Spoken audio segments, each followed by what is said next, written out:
so much more.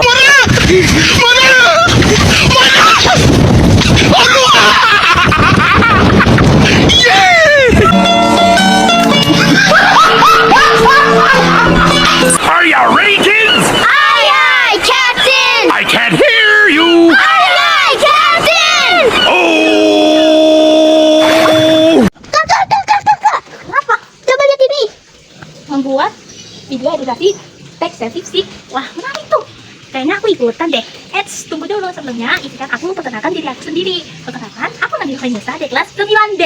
Di sini aku ingin menjelaskan tentang tes deskripsi. Kalian tahu nggak sih apa itu tes deskripsi? Sebelumnya, kalau kalian belum tahu, simak video selanjutnya ya. Bye-bye. Apa yang dimaksud tes deskripsi?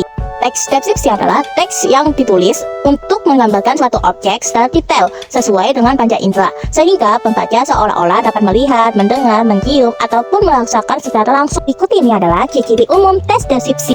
Ini dia contoh dari tes deskripsi. Tes deskripsi sendiri memiliki 3 bagian. Yang pertama, deskripsi umum, yang kedua, deskripsi bagian, dan yang terakhir adalah simpulan. Dalam sebuah tes terdapat 2 gagasan yang sangat penting. Yang pertama, gagasan pokok. Gagasan pokok atau yang biasa kita panggil sebagai ide pokok, pikiran utama, ataupun gagasan utama. Selain itu, gagasan pokok memiliki teman, yaitu gagasan mendukung atau ide pendukung. Paragraf tersebut memiliki 4 jenis paragraf. Yang pertama adalah paragraf deduktif. Paragraf deduktif adalah paragraf yang memiliki ide pokok yang kalimatnya berada di depan atau di awal kalimat. Berikut ini adalah contoh dari paragraf deduktif. Yang kedua ada paragraf induktif. Paragraf induktif adalah paragraf yang memiliki ide pokok yang kalimatnya berada di akhir kalimat. Berikut ini adalah contoh dari paragraf induktif tersebut. Yang ketiga ada paragraf ineratif. Paragraf ineratif adalah paragraf yang memiliki ide pokok yang kalimatnya berada di tengah-tengah kalimat. Berikut ini adalah contoh dari paragraf ineratif. Yang terakhir ada paragraf campuran. Paragraf campuran adalah paragraf yang memiliki ide pokok yang kalimatnya berada di awal kalimat dan di akhir kalimat. Berikut ini adalah contoh dari paragraf campuran. Selanjutnya ada pengertian dari kohesi dan koherensi.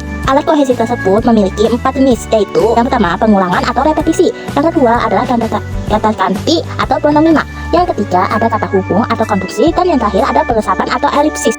Berikut ini adalah contoh dari kalimat kohesi dan koherensi. Pengulangan atau repetisi adalah pengulangan bunyi, suku kata, atau bagian lain dari kalimat yang dianggap penting untuk memberi tekanan dalam sebuah konteks yang sesuai. Ciri utama dari tes repetisi adalah adanya pengulangan kata, frasa, atau pausa di dalam kalimat. Berikut ini adalah contoh kalimat pengulangan atau repetisi. Kata ganti atau pronomina dibagi menjadi 2, yaitu kata ganti petunjuk dan kata ganti orang. Kata ganti petunjuk atau pronomina demonstrativa adalah kata ganti yang digunakan untuk menunjukkan tempat atau benda tersebut. Ciri dari kata ganti petunjuk adalah adanya hubungan antara kata ganti tersebut dengan objek atau subjek yang sedang dibicarakan. Contoh kata ganti petunjuk antara lain yaitu ini, itu, sini, situ, sana, dan sebelah. Berikut ini adalah contoh kata ganti tunjuk atau pronomina demonstrativa. Kata ganti orang atau pronomina persona. Kata ganti orang dalam bahasa Indonesia adalah kata-kata yang digunakan untuk menggantikan orang atau kelompok orang dalam satu kalimat sehingga tidak perlu mengulang-ulang nama atau kata benda yang sama. Kata ganti orang dibagi menjadi 3 sebagai berikut ini. Berikut ini adalah contoh kata ganti orang atau pronomina persona. Berikutnya ada kata hubung atau konjungsi. Kata hubung atau konjungsi adalah sebuah kata yang dapat menghubungkan 2 kata, 2 frasa, 2 kalimat maupun 2 paragraf yang berbeda. Berikut ini adalah ciri-cirinya. Jenis-jenis konjungsi dibagi menjadi 4. Yang pertama konjungsi koordinatif, yang kedua konjungsi korelatif, yang ketiga konjungsi subordinatif, yang terakhir ada konjungsi antar kalimat. Konjungsi koordinatif. Konjungsi koordinatif adalah konjungsi yang menghubungkan 2 unsur atau lebih yang sama penting atau memiliki status sintaksis yang sama. Contoh penggunaan konjungsi koordinatif dalam kalimat yaitu seperti berikut ini. Yang kedua ada konjungsi korelatif. Konjungsi korelatif berfungsi untuk menghubungkan 2 kata, frasa, atau klausa yang memiliki status sintaksis yang sama. Konjungsi korelatif terdiri atas 2 bagian yang umumnya terpisah satu dengan yang lain. Berikut ini adalah contoh konjungsi korelatif dan kalimatnya. Yang ketiga ada konjungsi subordinatif. Konjungsi tersebut adalah konjungsi yang menghubungkan 2 klausa atau lebih dan klausa itu tidak memiliki status sintaksis yang sama. Salah satu dari klausa itu merupakan klausa subordinatif. Contoh konjungsi subordinatif dibagi menjadi 10 sebagai berikut ini. Berikut ini adalah contoh kalimat dari konjungsi subordinatif. Yang keempat ada konjungsi antar kalimat. Konjungsi antar kalimat adalah konjungsi yang menghubungkan antara kalimat satu dengan kalimat lainnya. Umumnya konjungsi antar kalimat selalu ditulis setelah tanda baca seperti tanda titik, tanda seru, dan tanda tanya. Berikut ini adalah contoh konjungsi antar kalimat. Konjungsi antar kalimat tersebut dibagi menjadi 7 yaitu sebagai berikut ini. Selanjutnya ada contoh kalimat konjungsi antar kalimat sebagai berikut ini. Yang terakhir ada peresapan atau elipsis. Elipsis adalah majas yang menghilangkan sebagian kata-kata atau kalimatnya. Ciri-ciri dari elipsis sebagai berikut ini. Berikut ini adalah contoh kalimat elipsis. Ini dia perbedaan kohesi dan koherensi. Ini dia contoh dari kalimat kohesi namun tidak koherensi. Selanjutnya ada kata serapan. Kata serapan yaitu kata yang diserap dari bahasa lain dengan didasarkan pada kaidah bahasa penerima. Jenis-jenis kata serapan dibagi menjadi 4 yaitu kata serapan adopsi, kata serapan adaptasi, kata serapan terjemahan, dan yang terakhir kata serapan kreasi.